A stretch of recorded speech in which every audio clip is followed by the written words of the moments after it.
अज्ञानतिमिरान्धस्य ज्ञानाञ्जनशलाकया चक्षुरुन्मीलितं येन तस्मै श्रीगुरुवे नमः। नमो महावदन्याय कृष्ण प्रेम प्रदायते कृष्णाय कृष्ण चैतन्य नामने गौरतुषे नमः। हे कृष्ण करुणा सिंधो दीन बंधो जगतपते गोपेश गोपिका कांत राधा कांत नमोस्तुते। तप्त कांचन गौरांगी राधे वृंदावनेश्वरी वृषभानुसुते देवी प्रणमामि हरिप्रिय। तवैवास्मि ना जीवामि त्वया बिना इति विज्ञाय राधिके नये मां चरणान्तिके। गुर्वे गौरचंद्राय राधिकाय तदालय कृष्णाय कृष्ण भक्ताय तद्भक्ताय नमो नमः। वाञ्छाकल्पतरुभ्यश्च कृपा सिन्धुभ्येव च पतितानां पावनेभ्यो वैष्णवेभ्यो नमो नमः।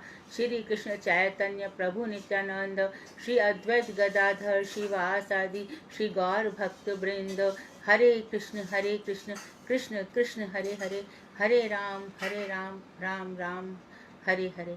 मैं सर्वप्रथम मदीय गुरु पाद पद्म नित्य लीला प्रविष्ट परिव्राजकाचार्य वर रूपानुगाचार्य परमाराध्यतम परमहंस वर त्रिदंडी स्वामी श्रीमद् भक्ति वेदांत श्री नारायण गोसाई महाराज के श्री चरण कमलों में असंख्य कोटि दंडवत प्रणाम कर उनकी अहेतु की कृपा की याचना करती हूँ। तत्पश्चात प्रातः स्मरणीय जगत वंदनीय परम वरेण्य नित्य लीला प्रविष्ट ओम विष्णुपाद त्रिदंडी स्वामी श्रीमद् भक्ति वेदांत श्री वामन गोसाई महाराज के श्री चरण कमलों में असंख्य कोटि दंडवत प्रणाम कर उनकी कृपा की वांछा करती हूँ। तत्पश्चात ग्रंथराज जयवधन तदीय रचयिता सच्चिदानंद भक्ति विनोद ठाकुर के श्री चरण कमलों में मेरा असंख्य कोटि दंडवत प्रणाम निवेदन है। मैं उपस्थित श्रोता मंडली को प्रणाम अभिनंदन और दंडवत करती हूँ। आज बहुत ही रुचिकर विषय है श्री मूर्ति की पूजा। इसको हम शुरू करते हैं बिना किसी भूमिका के, क्योंकि इसमें ही सब कुछ लिखा है। भागीरथी के पश्चिमी तट पर कुलिया पहाड़पुर नामक एक ग्राम है। यह ग्राम श्री नवद्वीप के अंतर्गत कोलद्वीप में अवस्थित है। कोलद्वीप जहाँ पर बराहजी प्रकट हुए थे, बराहजी की मूर्ति है। श्रीमन महाप्रभु जी के समय उसी गांव में श्री माधव दास चट्टोपाध्याय, पहले उनका नाम था छकोड़ी चट्टोपाध्याय नामक एक वैष्णव रहते थे। श्री वंशी बदनानंद ठाकुर इन्हीं के पुत्र थे। श्री चैतन्य महाप्रभु जी की कृपा से वंशी बदनानंद जी में विशेष प्रभुता का, शक्ति का आविर्भाव हुआ था। सभी लोग उनको कृष्ण की वंशी का अवतार मानकर उन्हें वंशी बदनानंद प्रभु ही कहते थे। श्री विष्णु प्रिया जी के वे बड़े ही कृपा पात्र थे। विष्णु प्रिया उन पर बहुत कृपा करती थी। श्री प्रिया जी के अप्रकट होने के बाद इन्होंने श्री प्रिया जी द्वारा सेवित, जो विष्णु प्रिया जी जिस मूर्ति की सेवा कर रही हैं, उस श्री मूर्ति को श्रीधाम मायापुर से लाकर कुलिया पहाड़पुर में पधराया था। वहां पर इस श्री मूर्ति को पहुंचा दिया था।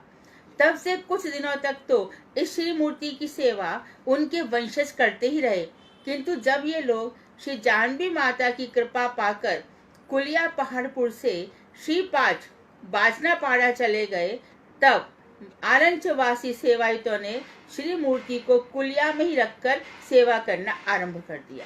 सेवा तो हो रही है, वंशधर बदल गए। प्राचीन नवद्वीप के दूसरे पार में कुलिया गांव है।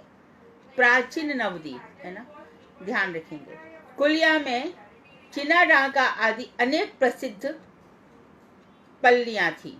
पल्लियां जैसे कि पल्लियां कहते हैं छोटे छोटे बस्तियां, उनको पल्लियां कहते हैं। चिनाडांका में एक भक्त बड़िक व्यापारी थे।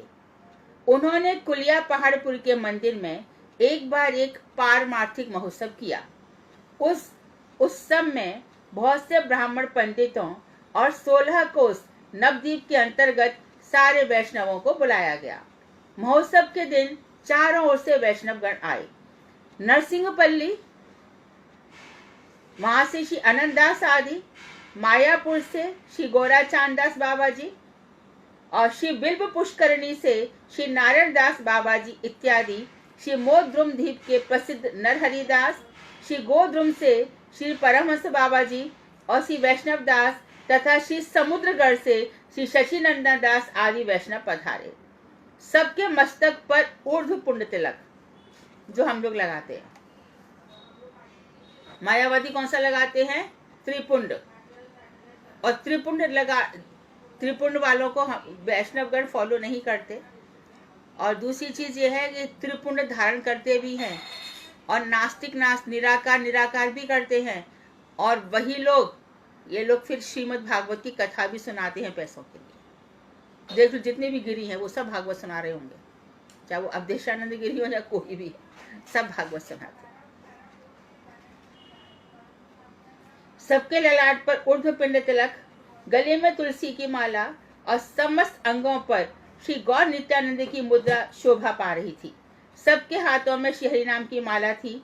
कोई कोई तो जोर जोर से हरे कृष्ण कृष्ण कृष्ण हरे हरे, हरे राम राम राम हरे हरे इस महामंत्र का गान कर रहे थे।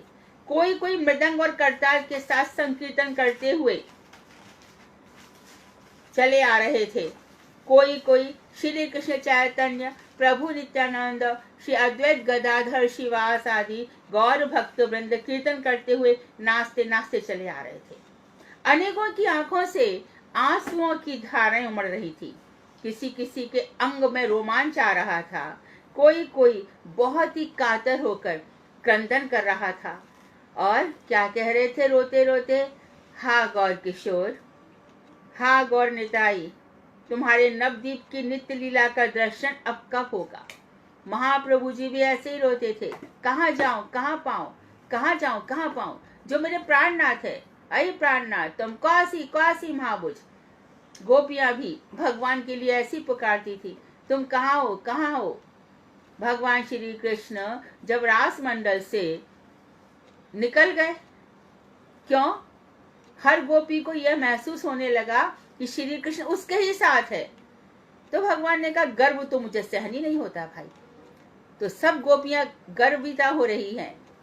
एक को भी जब उसने देखा कि वैसे तो मुझसे कहते हैं कि तुम ही मेरी प्रियतमा हो, पर मेरे अतिरिक्त औरों के भी साथ रास करते हैं, तो ऐसी प्रिया जी को जब मान होने लगा तो भगवान सबको छोड़ करके प्रिया जी के साथ बाहर निकल आए।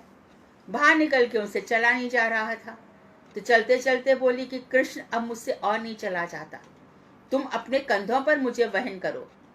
तो श्री कृष्ण ने जैसी कंधा आगे रखा और प्रिया जी उस पर चढ़ने लगी, तभी श्री कृष्ण वहां से भी गायब हो गए, अदृश्य हो गए।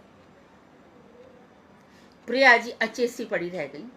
वहां पीछे से गोपियां आई और देखने लगी कि अभी तक तो कृष्ण के ही चरण चिन्ह दिखाई दे रहे हैं, जहां पर यव का चिन्ह है, अंकुश का चिन्ह है, स्वस्ति का चिन्ह है, मंदिर का चिन्ह है, सुंदर सुंदर चिन्हों के साथ। ये क्या, यहाँ तो दो दो चरण दिखाई दे रहे हैं।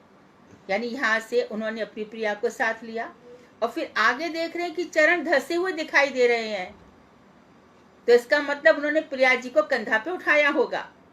पर वो एक को तो सौभाग्य मद है गोपियों को और प्रिया जी को मान है, तो मान शमन करने के लिए आए। और इधर जब प्रिया जी को भी गर्व हो गया राधा रानी को, तो भगवान ने उनको भी छोड़ दिया। तब सब गोपियां वन में उनको ढूंढने लगी, पर कृष्ण कहीं गए थोड़े थे, वो तो अदृश्य रूप से वहां थे ना।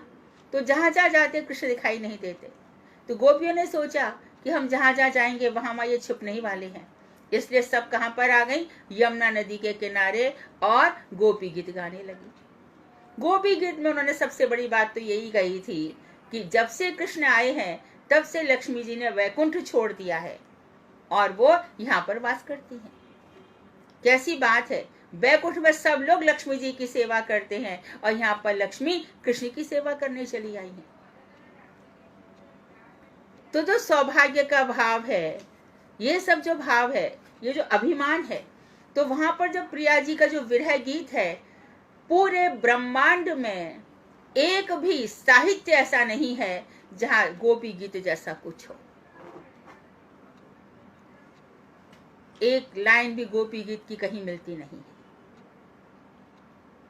कहते हैं जब भगवान द्वारका गए सूर्य ग्रहण के समय में कुरुक्षेत्र में, तो हमारी भी सब गोपियां गई थी। तो जब भगवान गोपियों से मिलने गए तो देखा कि राज मुकुट है, हीरों से दमदमा रहा है। श्रीपाद दंडी महाराज कह रहे ये मुकुट आज भी उन्होंने दर्शन किया है, वो साल में एक दफे आता है। तो गोपियों ने कृष्ण को देखा पर बात नहीं करती हैं, वो नीचे बैठ करके जमीन कुरेद रही है। अभी कृष्ण सोच रहे हैं क्यों नहीं ये मेरे दुपट्टे को झटके से खींचती हैं, क्यों नहीं खींचती हैं, क्यों मेरे गालों पे गुलचे नहीं लगाती। कृष्ण को ब्रज याद आ रहा है और गोपियां कह रही हैं इसका मोर मुकुट कहाँ चला गया, इसके जो राजसी वेश हैं ये तो हमारा कृष्ण नहीं है। जब ये बातें हो रही है, यही बात जब रथ खींचा जाता है तो गौरांग महाप्रभु इसी भाव से खींचते हैं कि तुम अब वृंदावन चलो। ये जो द्वारका, जगन्नाथ जी का भाव द्वारका का भाव है, क्योंकि रोहिणी ने जो कथा सुनाई है और कृष्ण ने आंख फाड़ फाड़ के अपनी ही कथाएं सुनी है, तभी नारद जी आ गए हैं और उन्होंने कहा कि आप ऐसे ही रहो। भगवान ने कहा ठीक है, कलयुग में इसी दर्शन से लोगों का उद्धार होगा। तो द्वारका से बार बार वृंदावन लेकर आते हैं और यहाँ पर भी यही हो रहा है। गोपियां मिलती ही नहीं है, आपस में बातचीत ही नहीं हो रही है। तब गोपियों ने क्या किया कि यही भगवान श्री कृष्ण को कि इसको ब्रज का भाव और ज्यादा याद आ जाए, तो ऐसा भी एक आचार्य कहते हैं कि उन्होंने ये गोपी गीत फिर से गाया था। जयति तेधिकाम जन्मना ब्रज श्रयत इंदिरा शश्वदत्र ही दयित दृश्यता।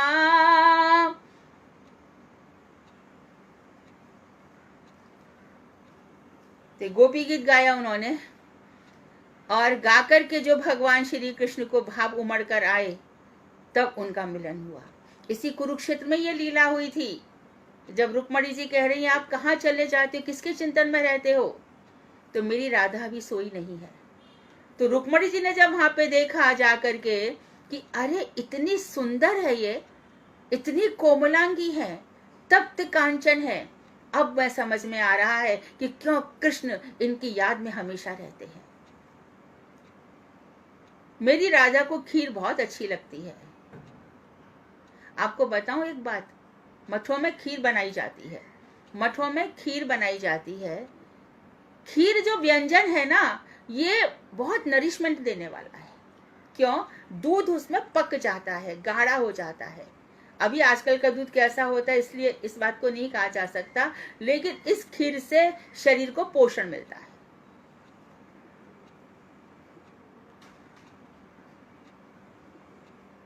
तो जब वो खीर लेकर गई, दूध लेकर, मेरी राधा रात को दूध पिए बिना सोती नहीं है। तो जब रुक्मणी जी दूध लेकर गई तो उन्होंने देखा ही नहीं कि दूध ठंडा करके दिया जाए।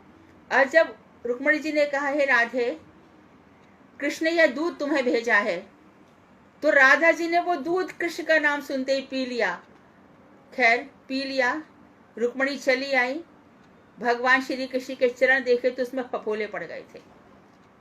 अभी तो मैं आपको अच्छा छोड़ के गई थी, अभी क्या हो गया? राधा जी के हृदय में मेरे चरण निवास करते हैं। तुमने गर्म दूध पिला दिया तो फफोले मेरे चरणों में पड़ गए। भक्त भगवान का ये संबंध है, ये ऊंचाइयां हैं, ये हमारे सबके हृदय में है, लेकिन छुपी हुई है, प्रकट नहीं हो रही। हमारे भजन से या किसी वैष्णव की कृपा से जब ये जागृत हो जाएंगी, यही स्थिति होगी, होनी ही है। संसार का ये सब पड़ा है ना, तो वो खुल नहीं रहा है, कपाट बंद है।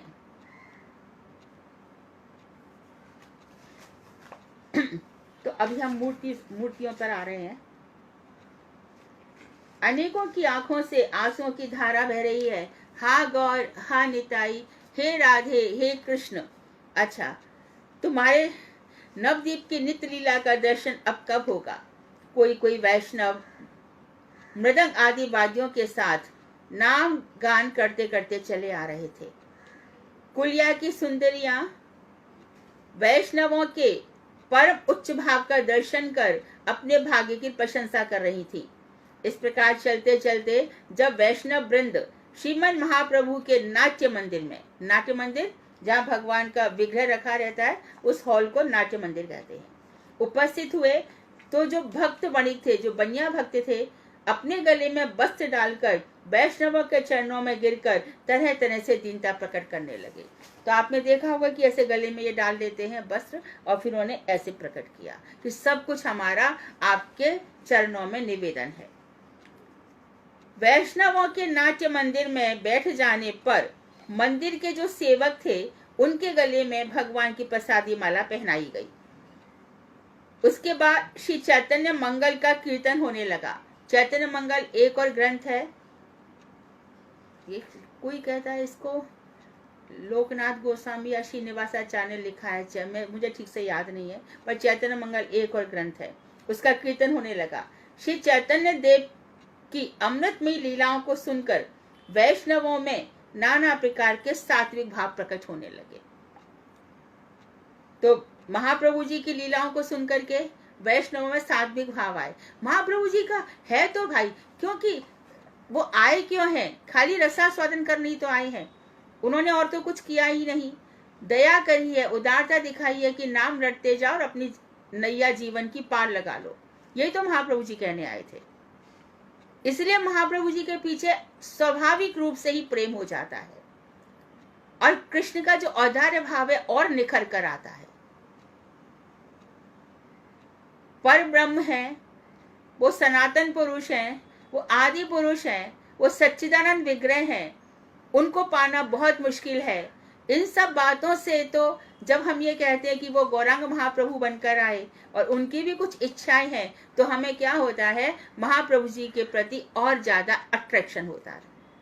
और साथ में तो नित्यानंद ठाकुर हैं, फिर उनके षड गोस्वामी हैं, किस तरह से अपनी मंजरियों को पुरुष भाव से ले आए यहाँ पर।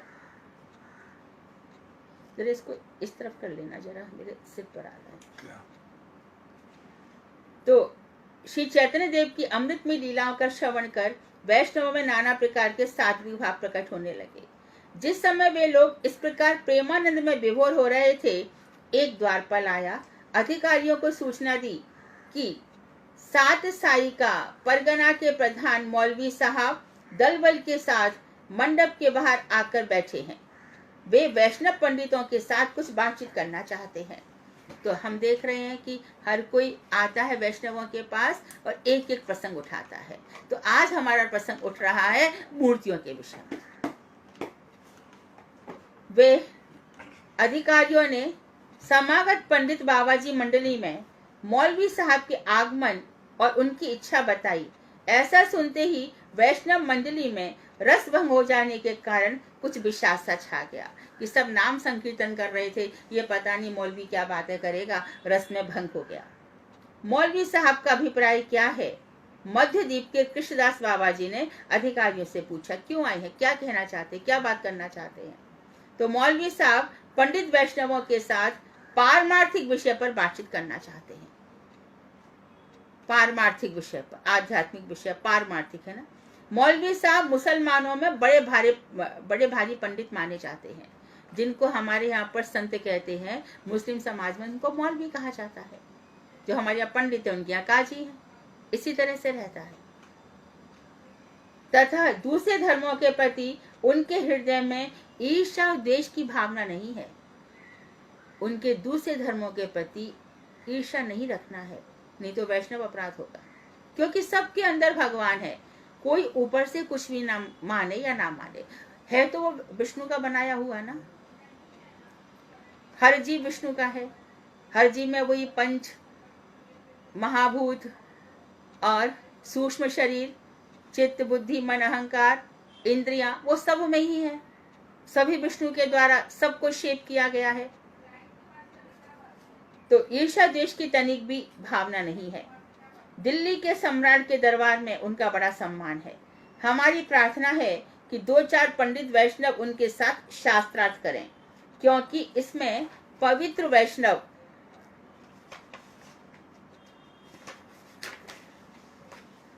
पवित्र वैष्णव धर्म की जय होने की संभावना है। मंदिर के अधिकारियों ने बड़ी नम्रता से उत्तर दिया। वैष्णव धर्म का प्रचार हो सकता है। सुनकर कुछ वैष्णवों के मन में मौलवी साहब से बातचीत करने की इच्छा हुई। हो सकता है कि ये कुछ मौलवी वैष्णव बन जाए। अंत में सबने मिलकर निश्चय किया। देखो, कहीं भी ऐसा नहीं कहा गया है कि लोगों को महाप्रभु की बात मत बताओ, है ना। वो कह रहे बताओ, उपदेश दो। यदि उसकी श्रद्धा देखी तो आगे बताओ, और श्रद्धा नहीं देखी तो छोड़ दो, पर ट्राई करो। हो सकता है, देखो, हजारों हजारों कुआं बनवाने से, हजारों हजारों अस्पताल बनवाने से मनुष्य का कल्याण नहीं होता। मानो उसको थोड़े दिन के लिए स्वर्ग मिल जाए तो वहां से भी उसको धक्का दे दिया जाएगा, लेकिन एक आत्मा को भगवान श्री कृष्ण की सेवा में लगा दिया, उससे बढ़कर उपकार कोई नहीं है। यह भी निश्चित है कि जो इन्होंने कहा, सरस्वती प्रभुपाद ने, एक व्यक्ति को कृष्ण भक्त बनाने में 10 गैलन खून जलाना पड़ता है। वो कृष्ण भक्ति नहीं कर सकता, क्योंकि वो दुर्लभ है ना, बहुत मुश्किल है। एकांतिक भक्ति बहुत कठिन है। ऐसी भी सब बातें आती हैं। तो मायापुर के गोराचांद दास पंडित बाबा जी, गोद्रुम के वैष्णव दास बाबा जी, जनू नगर के प्रेमदास बाबा जी और चंपाखट के कली पावन दास बाबा जी, ये लोग मौलवी साहब के साथ बातचीत करें, और बाकी सभी श्री चैतन्य मंगल गीत समाप्त होने पर वो लोग भी चले आए, पर पाठ पूरा कर लें। परामर्श हो जाने पर उक्त चारों बाबा जी जय नित्यानंद कहते हुए मौलवी साहब के पास चल पड़े। मंदिर के बाहर एक बहुत ही सुंदर विशाल प्रशस्त विशाल मंडप है।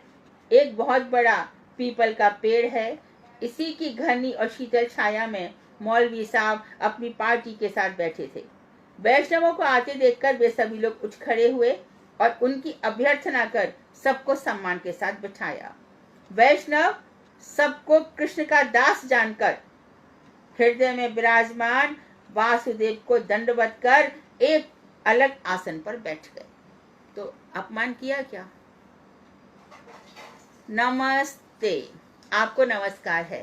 किसको नमस्कार है? आपके हृदय में अंतर्यामी रूप से जो प्रभु बैठे हैं वो मेरे भी प्रभु हैं, मैं उनको नमस्कार करता हूँ। तो मौलवी तू क्या है? तू बाहर से कोई भी धर्म बना ले, पर है तो तू विष्णु का ही ना।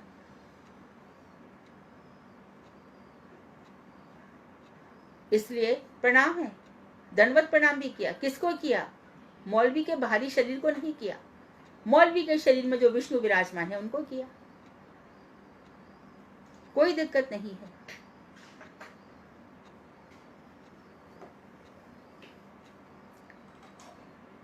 अष्ट सखा है वल्लभाचार्य जी के, है ना, वल्लभाचार्य जी के अष्ट सखा। तो एक दफे वल्लभाचार्य जी जिनकी पूजा करते थे श्री गोविंद देव, है ना, गोविंद कुंड में, तो वहां पर पूजा करते थे रोज। एक बार श्री कृष्ण की इच्छा हुई कि ये गोविंद दास जो है ये यहाँ पर गोविंद कुंड के पास बैठकर थोड़ी ही दूर पर चंदन घिस रहा है, तो इससे चंदन मंदन लगवा लो। वल्लभाचार्य जी का इतना सामर्थ्य था कि सख्य भाव से वो श्री कृष्ण से बातचीत भी करते थे। 252 वैष्णव की वार्ता जो इनका ग्रंथ है, उसमें कुछ कुछ घटनाएं ऐसी घटित हुई हैं जो आश्चर्यचकित करती हैं। तो जब भगवान की इच्छा हुई तो एक भंगी था, है ना, तो उस भंगी से भगवान ने कहा, मोहन मोहन तू मेरे को गोविंद के पास ले चल। मोहन वहां पे झाड़ू लगा रहा है बाहर मंदिर के बाहर। तो मोहन ने आके कहा कि आज क्या हो गया है आपको, आप मेरे कंधे पे बैठ के जाओगे, कोई नहीं मिला आपको। वो ऐसा कह ही रहा था कि मंदिर से बाहर आकर के उसके कंधे पर बैठ गए और बैठ करके चले गए गोविंद कुंड में गोविंदास के पास। और वहां पे बैठा गोविंदास बैठे थे वहां पे। तो जैसे वहां पे पहुंचे तो गोविंदास से दर्शन किए। क्या है, क्या हुआ है आपको, किसके ऊपर चढ़ के आ रहे हो? अरे कोई अछोपाई है कि नहीं, अस्पृश्यता का विचार है कि नहीं, अपरस में चले, ये क्या है, कोई विचार ही नहीं किया आपने। तो वो उनके साथ सखा भाव से भगवान गोविंदास का आलिंगन करना चाहते हैं। गोविंदास ने उनको धक्का दे दिया, आप शुद्ध नहीं हो, मुझे नहीं छुओगे। भगवान ने कहा मोहन भंगी से, मोहन तू मुझे वापस ले चल। मोहन वहां से भाग गया कि पब्लिक, अब सुबह हो गई है, जनता मुझे देख लेगी, आपका तो कुछ नहीं जाएगा, पब्लिक मुझे मारेगी। तो आपने कुछ भी नहीं देखा, आकाश मार्ग से अदृश्य भाव से फिर से मंदिर में आ गए। इधर पीछे पीछे गोविंदास उनके पीछे पीछे चल दिए, मंदिर तक आ गए। श्री वल्लभाचार्य जी आए, दरवाजा खोला, पट खोला, तो आज क्या बात है प्रभु, क्या लीला है जी, सारे वस्त्र आपके गीले हो रहे हैं। तो सामने गोविंदास आ रहे, कृष्ण बोले दे ये मेरे वस्त्र क्यों गीले हो रहे, ये बताएगा, ये आ रहा है ना सामने। तो वल्लभाचार्य जी बोले आप ही बता दो। बोले नहीं, जय से पूछ, ब्रज भाषा में बोले, जय से पूछ, जय बताएगा कि मेरे वस्त्र गीले क्यों है रहे हैं। तो वल्लभाचार्य जी ने कही, गोविंद क्या बात है, आज क्या लीला चल रही है तुम दोनों में। तो गोविंदास बोले क्यों, अब मुंह ना खुल रहा, अब नहीं बोलोगे कछु भी, बताओ तो सही। कृष्ण चुप रहे। तब उन्हें कही कि आज इनने हद कर दी, इनको मन हो गोविंद कुंड में नहावे को, तो इन्हें कोई और ना दिखो, मोहन भंगी दिखो, बाकी पीठ पे बैठ करके वहां चले आए और मेरे और स्पर्श करने लग गए। फिर वापस बई के ऊपर आ रहे, सो मोहन तो भग गए और आप स्वयं आकर के यहाँ विराजित है गए, जैसे इनके सारे वस्त्र गीले हैं। तो वल्लभाचार्य जी बोले गोविंद तेने भी आज हद कर दी। अरे मूर्ख, जिसको भगवान श्री कृष्ण ने स्पर्श कर लिया वो भंगी कहाँ रहा, नहीं रहा ना, भगवान ने उसका स्पर्श किया है। तो इस तरह से जातिगत दोष भगवान ने हटाए, ना भीलनी जाति देखी ना निषाद देखा, भगवान ने सभी जाति के लोगों पर कृपा करी। है ही नहीं वहां पे कि ये ऐसा है तो भगवान को नहीं मान सकता। मंदिरों में घुसने की मनाही पंडित लोग करते हैं, पुजारी जिनको कहते हैं। आम व्यक्ति, मेरी गली में जो स्वीपर है, मैं उसको पहचान सकती हूँ, मैं कह सकती हूँ कि भैया तू मंदिर क्यों जा रही है, तुझे तो अस्पृश्य है, तुझे तो नहीं छूना चाहिए। परंतु वो यदि यहाँ पर कलकत्ता चली जाए, उसको कोई नहीं जानता, साफ सुथरे कपड़े पहन के मंदिर चली जाए तो किसी को पता है। और जगन्नाथपुरी में भी किसको मना है आने के लिए, अंग्रेजों को मना है, वहां पे भी थोड़ा सा मुस्लिम का विधान है। ये सब पुजारियों के द्वारा बनाए गए हैं, ये विधि विधान वहां के हैं। क्या भगवान ने भंगी नहीं बनाए? और भगवान ने तो यहाँ तक कही है, भगवान कह रहे हैं, वेदांत में साफ लिखा है कि जो शूद्र है वो तीनों वर्णों की सेवा करे, उसको सफलता सिद्धि मिल जाएगी। और ये भी कहा है कि शूद्र और कोई नहीं है जो दिन भर रोता रहता है कि मेरे पास पैसा नहीं है, मैं सुंदर नहीं हूं, मैं अच्छे कुल का नहीं हूं, मुझे यहाँ डांट रहे हैं, वहां डांट रहे हैं, यहाँ फटकार, वहां ये मेरा अपमान हो रहा है। इस तरह से जो जिंदगी भर रोता रहा वो शूद्र है। शोचयति शूद्र, शोक मनाता रहता है, वो शूद्र है। तो भगवान का जो हृदय है वो बड़ा उदार है। अरे कोई भी माँ अपने बच्चे को पैदा करके उसको झटक थोड़ी देती है, इसलिए गौरांग महाप्रभु ने सब पे कृपा करी, चाहे वो मुस्लिम हो चाहे कोई भी हो। क्या कह रहा है एक मुस्लिम भक्त, आप लोगों को ब्रजभाषा नहीं समझ में आएगी, पर कितनी सुंदर बात कह रही है। श्याम कवो इन आँखन सो ब्रज के बनवाग तड़ाग निहारो, अकोटित हो कल धोत के धाम करील की कुंजन ऊपर वार। मैं भगवान श्याम सुंदर के लिए अपना सब कुछ न्यौछावर कर सकता हूँ। आठों सिद्ध नवो निध को सुख, नंद की गाय चराए बिसारो। मुझे को कितनी सिद्धियां मिल जाए, यदि नंद बाबा की गाय चराने को मिल जाए तो मैं ये सब कुछ त्याग करने को तैयार हूँ। मुस्लिम कवि कह रही है, चांद बीबी मुस्लिम। दीदी रसखान जी ने बोला है। हाँ, रसखान का है, रसखान जी ने। हाँ हाँ हाँ, रसखान का है ना। एक तो ये बहुत है मानुष हो तो वही रस खान, बसों ब्रज गोकुल गांव के कौर है। हाँ, ये हमारे कोर्स में होते थे, सिलेबस हाँ में। बिल्कुल स्कूल में होते थे। तो उनको भी भगवान ने त्याग नहीं किया। और खुद ये लोग बैठे हैं गुरुदेव के पास, कितने मुस्लिम हरिनाम लेके गए। एक मुस्लिम लड़की थी जिसको भगवान श्री राम से बहुत प्रेम था, और उसके साथ कितना वॉकी टॉकी लेकर के उसके गार्ड चल रहे थे, 8-9 गार्ड थे। गुरुजी के कमरे में से सबको निकाल दिया गया, वो सब लोग साथ में थे। गुरुदेव ने कहा कि भगवान श्री राम से तो अच्छा है तुम उनसे प्रेम करो, और भगवान समझाया कि सीता का त्याग किया। ये सब गुरुजी का कृष्ण निष्ठा बहुत ज्यादा थी, बहुत ज्यादा है। तो कहीं भी किसी भी कहीं भी ऐसा नहीं है कि हम जाति से घृणा करें। सब में भगवान का वास है, इसलिए उनको दंडवत प्रणाम किया गया।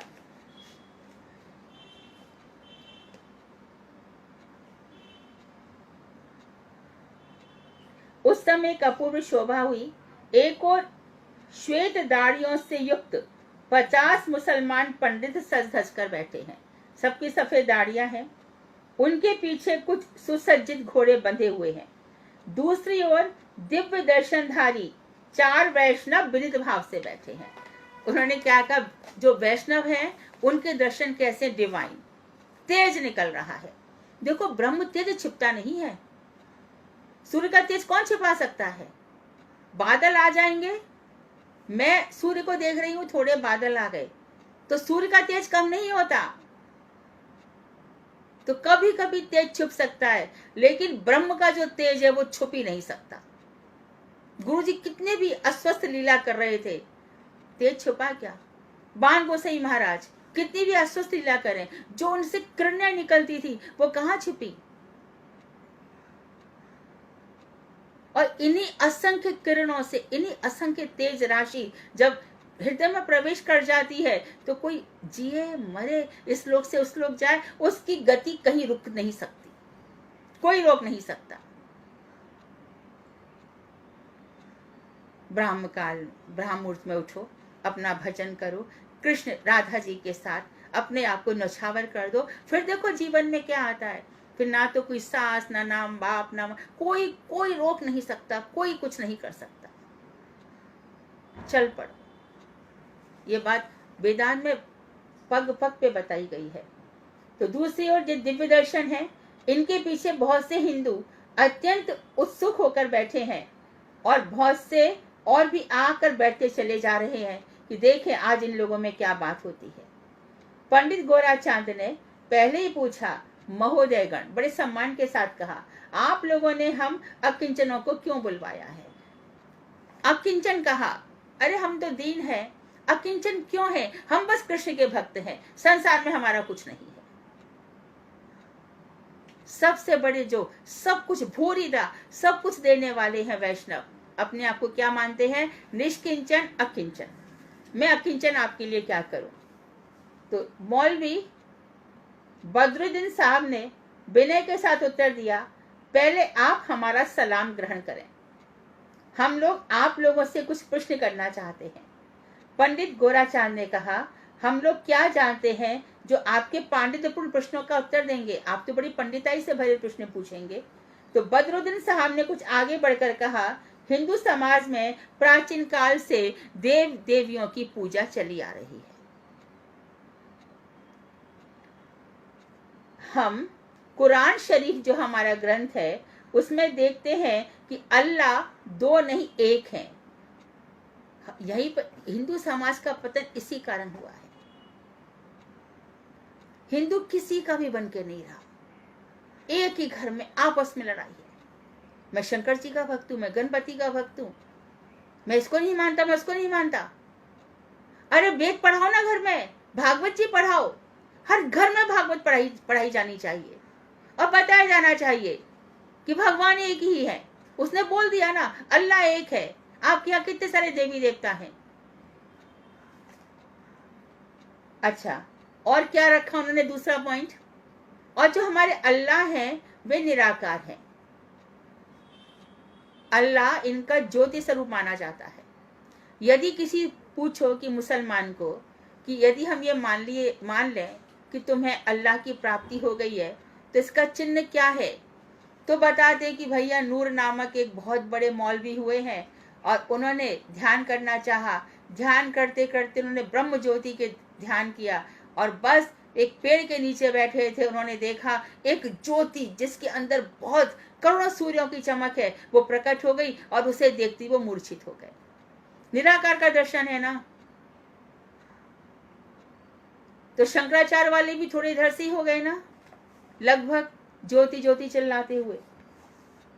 तो उनका पहला पॉइंट यह था कि आपके अनेक देवी देवता क्यों हैं, और दूसरा वो प्रश्न रख रहे हैं हमारे तो भगवान निराकार हैं, उनकी मूर्ति पूजने से अपराध होता है। मुसलमान कह रहे हैं कि मूर्ति उनकी बतलाई ही नहीं गई है,